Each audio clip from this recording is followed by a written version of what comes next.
Hi, I'm Beaver Buddy.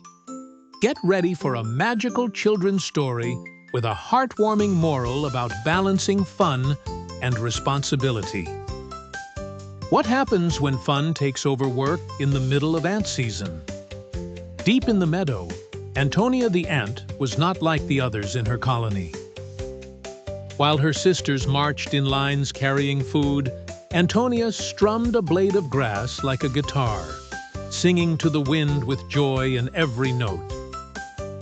The queen ant watched from her leafy throne, puzzled by Antonia's carefree nature during the most important harvest days of the year.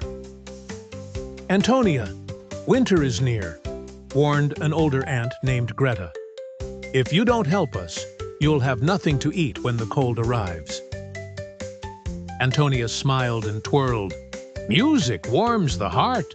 Surely someone will share a crumb with me when the frost comes." The ants rolled their eyes but left her singing.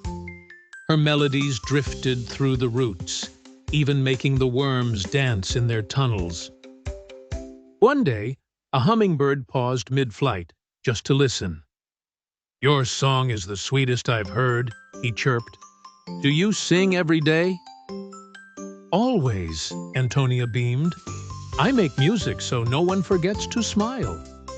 She sang louder as butterflies joined her grassy concert. The other ants grew tired and dusty from work, but Antonia stayed spotless, twirling on dewdrops, lost in her own rhythm. But time passed quickly. The air grew sharp, and shadows stretched longer. Antonia's songs became whispers in the chilly breeze. One morning, frost kissed the meadow. Antonia's blade guitar cracked in her tiny paws. Her leafy stage shriveled to brown. She wandered back to the colony, shivering. The ants hurried past her with food crumbs and seeds tucked tightly in their jaws. "May I come in?" she asked, her voice no longer bold. Greta peeked from behind the moss wall and sighed. "You had all summer to help," Greta said gently. "Now we're full, and there's barely enough for our own." Antonia nodded sadly and turned away. That night, she slept under a curled leaf, her stomach rumbling louder than any song. A raindrop fell on her head, waking her. The wind howled. Her tiny feet were numb. For the first time, Antonia felt truly alone. But then, flap, flap, flap!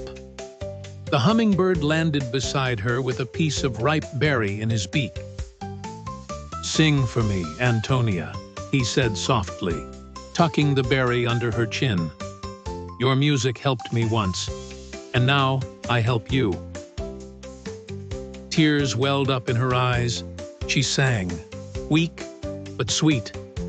The hummingbird listened as snowflakes twirled in time with her voice. The next morning, Greta found Antonia curled under the leaf, holding a berry pit. She hesitated, then gently nudged her awake. "Come," Greta said gruffly. "You can stay with me, but you'll earn your place by teaching the little ones your songs."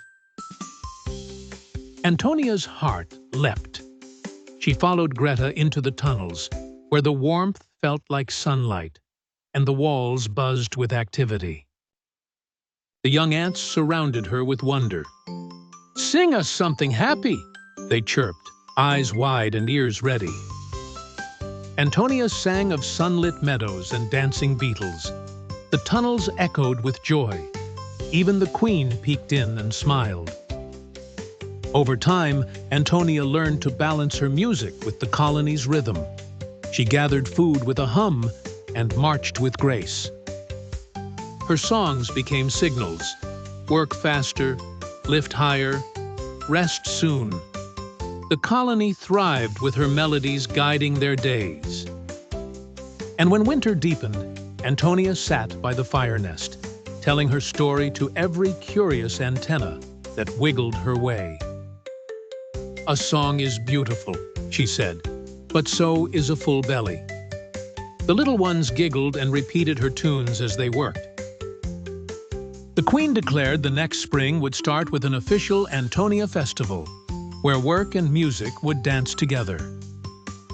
Moral: fun and creativity are wonderful, but life works best when we balance joy with responsibility. See you soon with more magical adventures, wonderful places, and heartwarming tales with Beaver Buddy.